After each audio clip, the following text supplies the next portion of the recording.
Alléluia.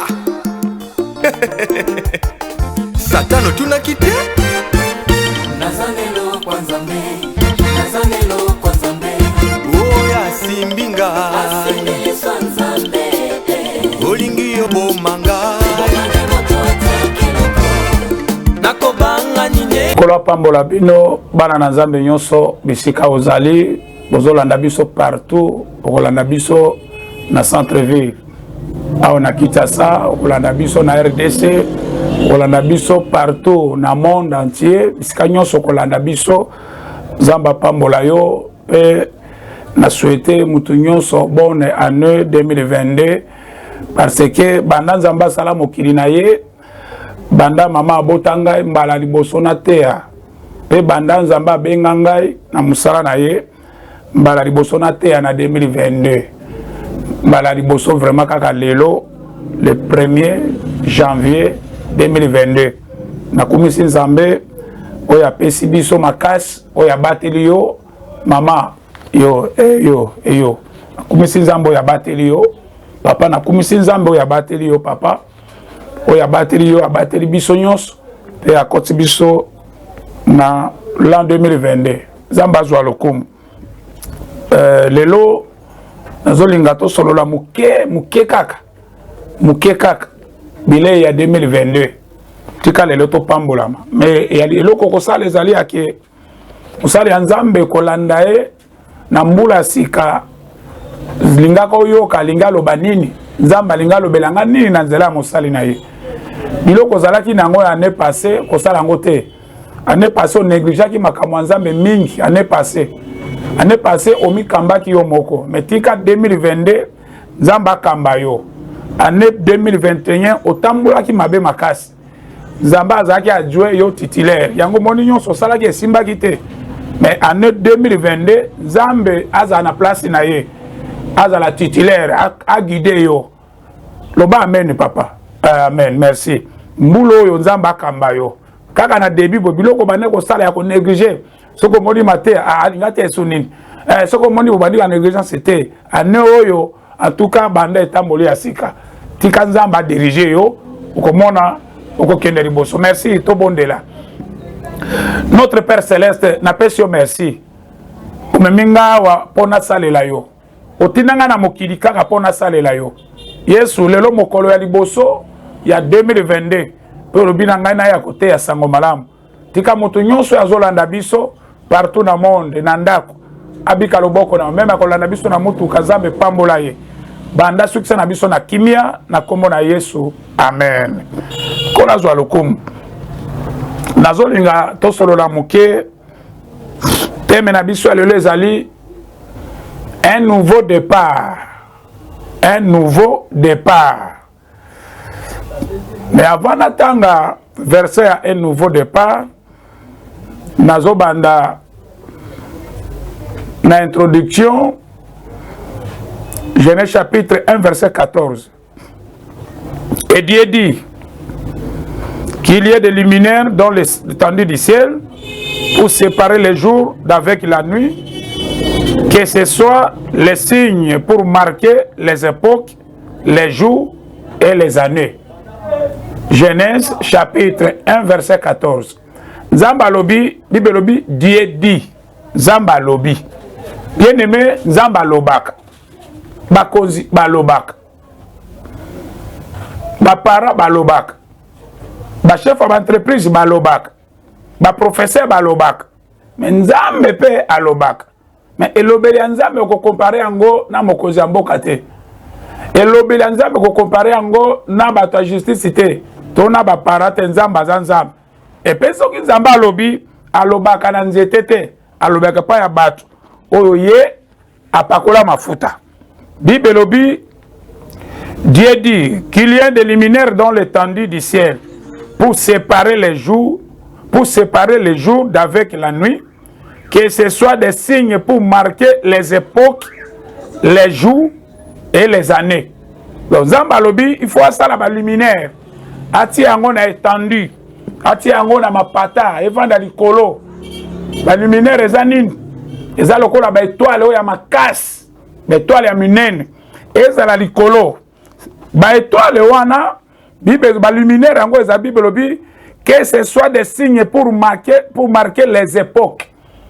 Donc yango nde kabola kabutu na molili pe yango nde zo kabola ba époque na les jours et les années. Donc muto asala ke tolongwa na ne oyo tokota na ne mosusu gouvernement te ba américain pete ba chinois te peut-être oye bagate tam so kanisaka ba indien bato basala ke touti na ne oyo 2021 tokoti na 2022 te eza nzambe verset lobi Bible lobi que ce soit des signes pour marquer les époques.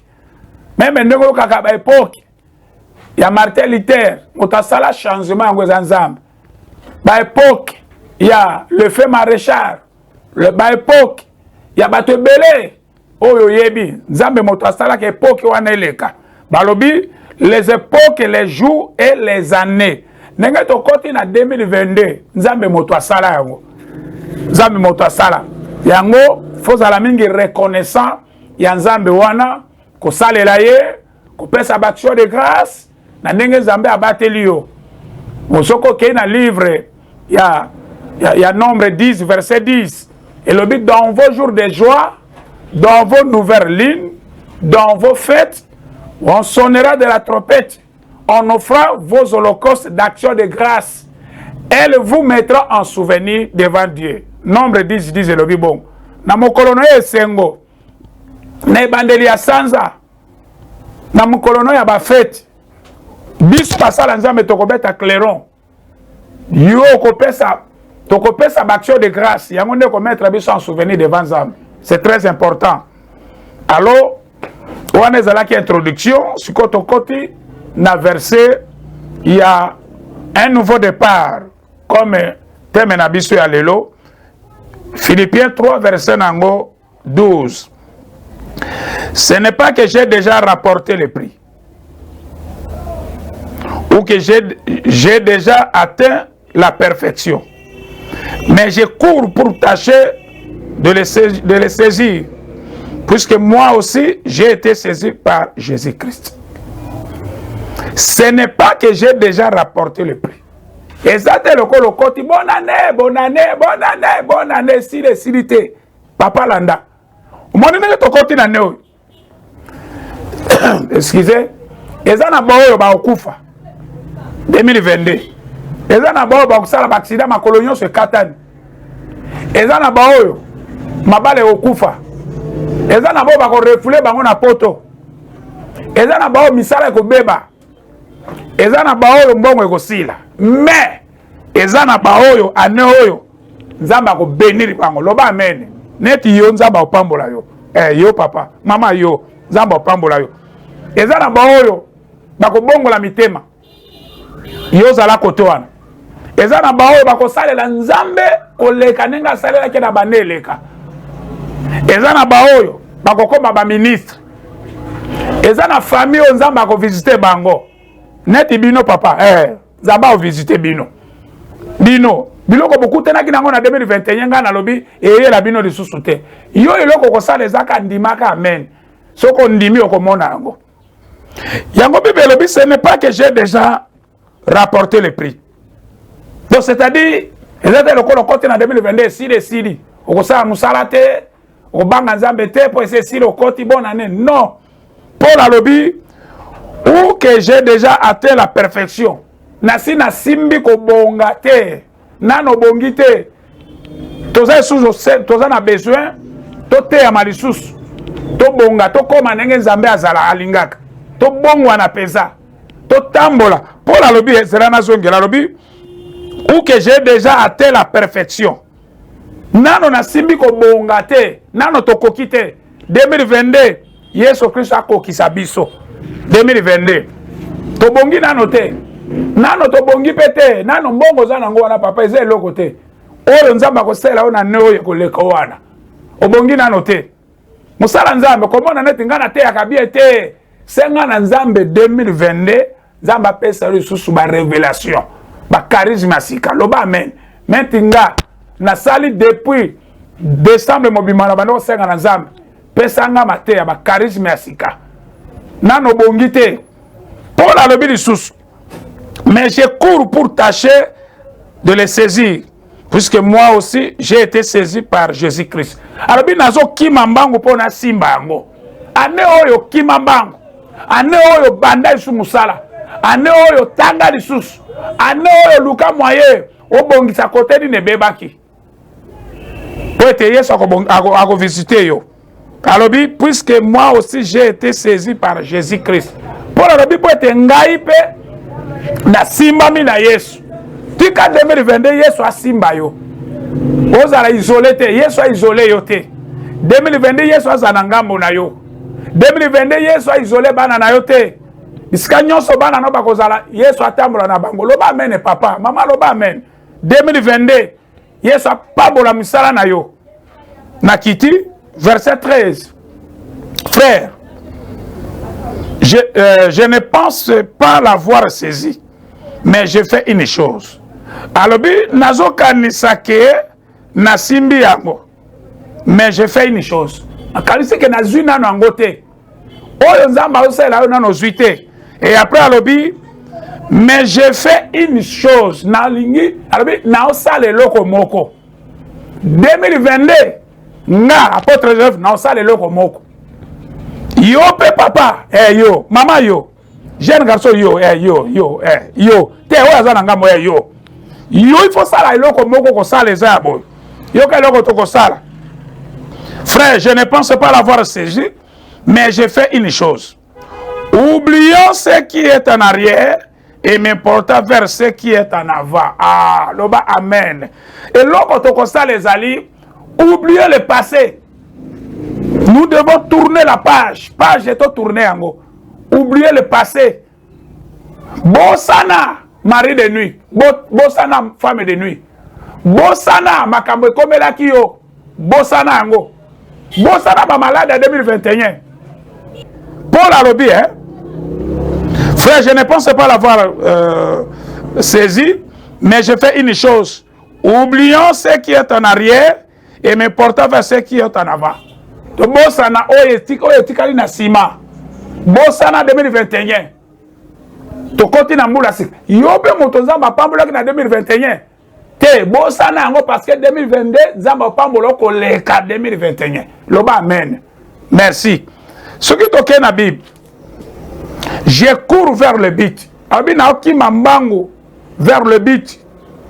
Pour rapporter le prix de la vocation céleste de Dieu en Jésus-Christ. Alors, bien, nazo ki mambangu pour na simba eloko moko. Pour nazo motole pour rapporter le prix de la vocation céleste. Nazo motole na kembo ya lola. Mbula oyo soki eza na bato bako pengwa yo ko pengwa te. Soki eza na bato bako tika nzam yo te. Parce qu'il faut yeba que 2022 eza na bo ba pengwa. Ah makambo na bango wana na lembi. Ah makambo na bango wana. Bateya kingwa ngana kana za ekutu na pasteur moko bande olandela ngame. Babiloko ngo bakosa kabiso tokosa kaote. Tokosa kaote. Yondo za motema duku duku. Bino ya bato bolingami kisi. Kende so kende banganga. Soko ibakate pa nzambe senga ka patience. Biso likolo a patience to moni lobo kwa nzambe. Abraham a likolo a patience à 25 ans à bota Isaac. Patience.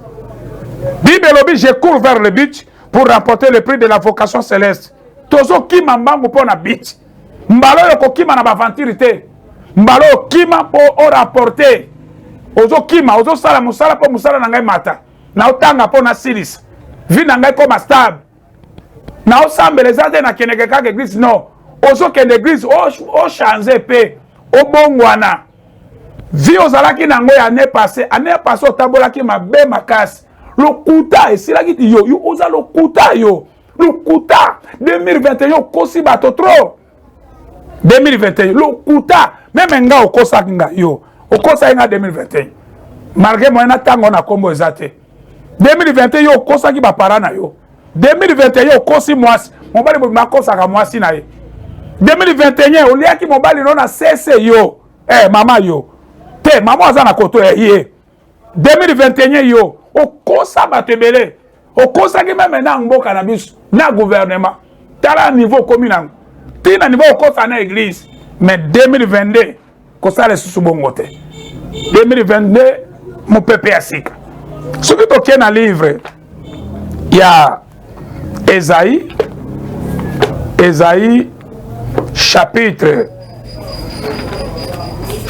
43 verset 18. Ne pensez plus, verset 18 à 19. Ésaïe 43 verset 18 à 19. Ne pensez plus aux événements passés. Ah, gloire à Dieu. Ne pensez plus aux événements passés. Kokanisa, ba événement passé te o kutana kinango. Ba événement moko ya kufa, ya ba malade, ba noto mabe. Ba événement kutana kinango. Ya ne passé te. Peut-être au Bosana, et le lot aux en 2022. Nzambo ya sala changement à ba époque. O ekomi année ya yo, boleli pe mingi mama, boleli mingi. O regrettaki mingi. Mais 2022, kokanisa ngote. Nzamba lobi ne pensez plus aux événements passés et ne considère plus ce qui est un ancien. Kokanisa te o ezaki akala. Voici, je vais faire une chose nouvelle. Sur le point d'arriver. Ne la connaîtrez-vous pas? Nzamba lobi, hein? Voici, je vais faire. Nzamba lobi a osala makambo asika. Tika nzambo ya bengangai. 2022. Asale la yo makambo asika. 2022. Osimba capital ya sika. 2022 motuka ya sika. Lopango ya sika. 2022. Nzamba pesa yo. Bozu ya sika. Onction ya sika. Saint-Esprit ya sika. Saint-Esprit ya kalate ozaki nango wana. Na aka moto te. Ata na saribo na moto. Ata na kosi na moto. Ata na yibi na moto. Ata na sari kindumba na aka moto te. Ata na saribo na aka moto. Ata na kosa ki mosala nzambe na aka moto. Ata na kosa ki bapara na aka moto. Me okendeke église. Biloko wana te. Ane oyo. Nzamba pesa yo molimo ya sika. Zela na to sala. Tobi maman muke. Yo kanon Ézéchiel chapitre 36 verset 26. Ézéchiel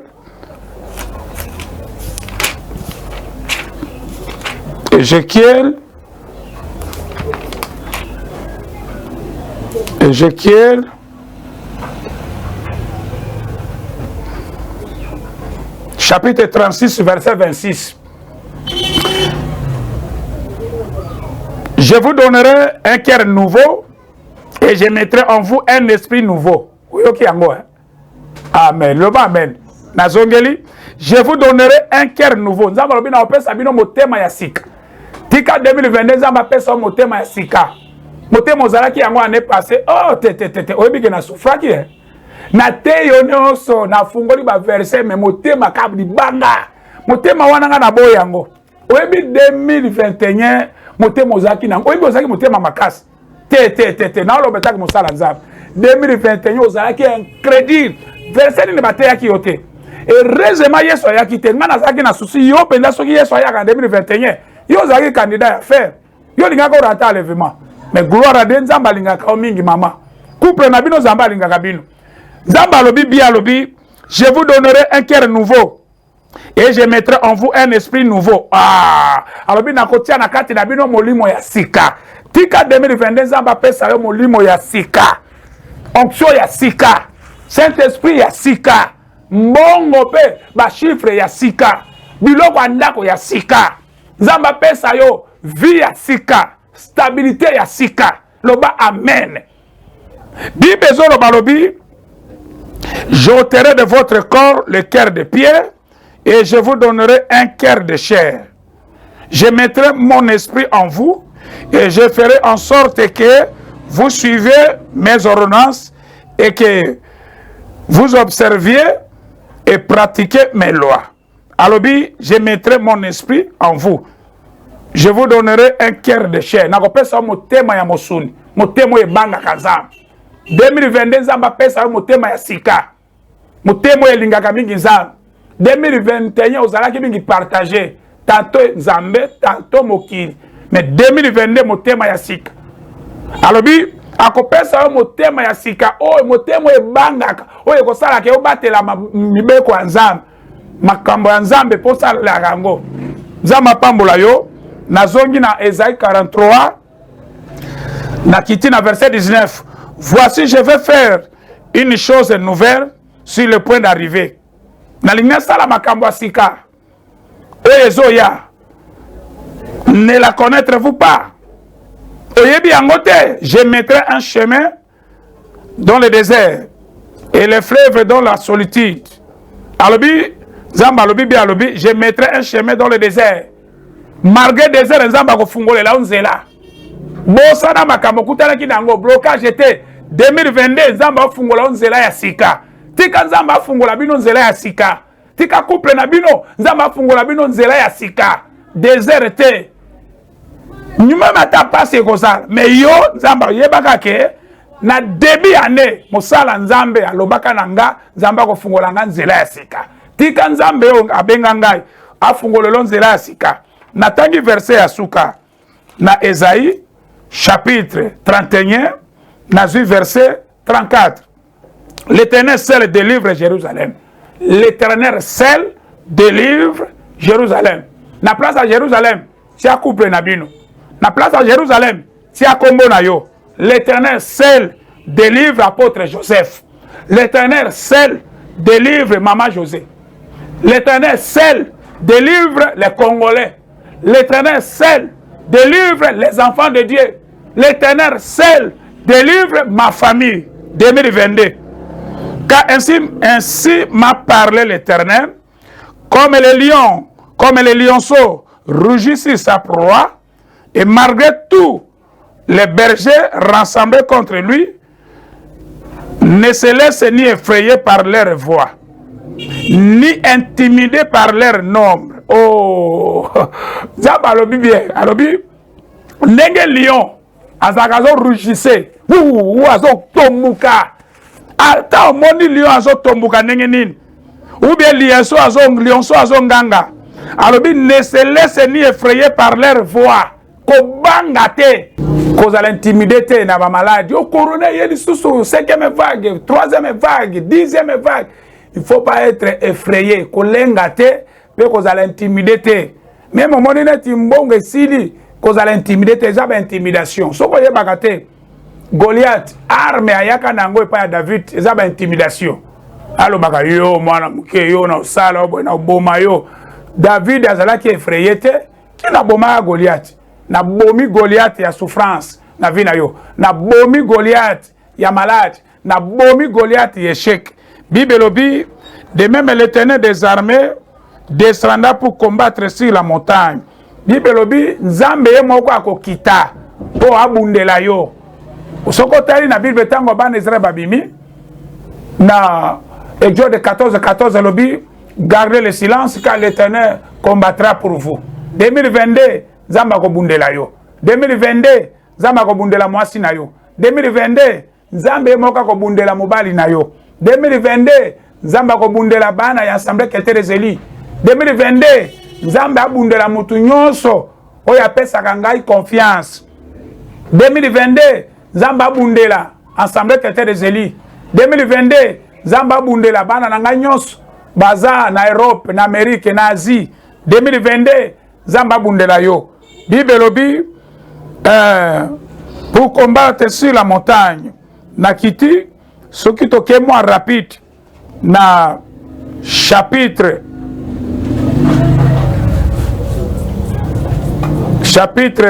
30 verset 21. Chapitre 30 verset 21, Esaïe 30 21. Tes oreilles entendront derrière toi la voix qui dira, voici le chemin, marchez-y, car vous irez à droite ou vous irez à gauche. Bible lobi bien, Nzamba lobi, matoi na yo koyoka, simana yo, même tango komona bitumbeye, même komona malade, même omoni freinage, même omoni chasseresse, voix Nzamba ko souffler na litoi ke tala, sala bo epobika, sala bo epozwa. Kobange loko moko te, na keisus, na verset 23. Alors il répandra la pluie sur la semence que tu auras mise en terre. Et le pain que produira la terre sera savoureux et nourrissant. En ce même temps, tes troupeaux paîtront dans les vastes pâturages. Alors il répandra la pluie sur la semence que tu auras mise en terre. Nzambe akosala ke musala okosala nzambe abénir yango. Oyo ko banda ekende liboso. Oyo simba kite na 2021 2022 et simba. Zala deja na kondima. Zala deja na esengo. Bosana basuso zala kina yango. Onga na kobosana te makambo na kutana nango te. Zwa sikoyo tourner déjà page. Mbula sika makambo ya sika. Kondima ya sika. Etamboli ya sika. Vi ya sika. Zambe nanga pambola yo. Pona lelo na yeki kaka ko souhaiter yo ba meilleur vœu na sukiao. Mais kobosana te soko lingo landa biso. Neme na YouTube.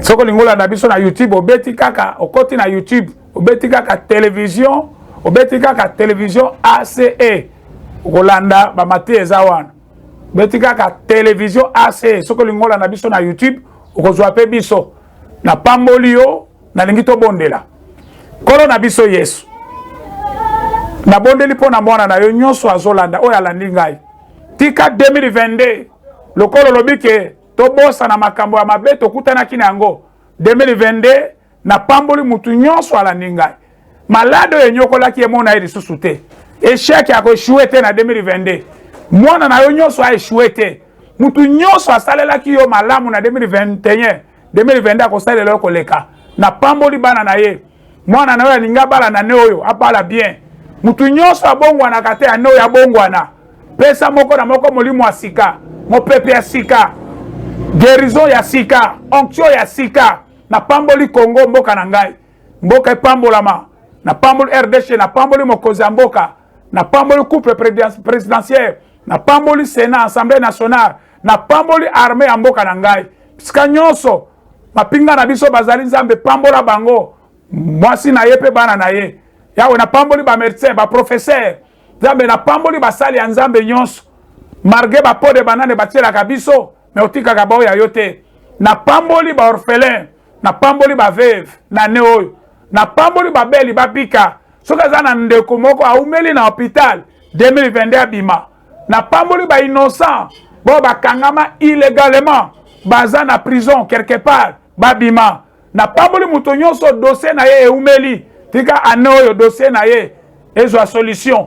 Na bengani molimo ya instabilité. Na pamboli yo vi na ye comme stable soki eza na bato bakopengwa ye akopengwa te na 2022 kende liboso bolamu ya nzambe ezala na yo mutu nyonso akobundisa yo na 2022 parole de l'homme de Dieu mutu nyonso akobundisa yo mutu nyonso akobundisa nga mutu nyonso akobundisa misala na yo nzambe na nga abeta ye tobondeli na kombo na Yesu yo na ngai toloba kaka amen. Soko lingi olanda biso peut-être lingo benga obengi ngai ma numéro eza na se ya télévision na yo wana ube obengi na 085 wana eza na WhatsApp 085 46 66 606 085 46 66 606 wana na WhatsApp kobengi nga pe na direct na Vodacom 081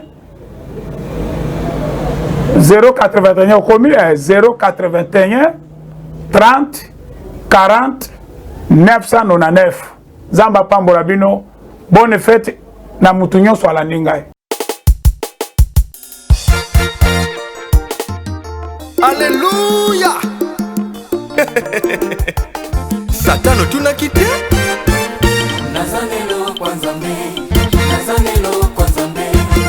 oya simbinga Asimiswa Nzambe, olingi yo bomanga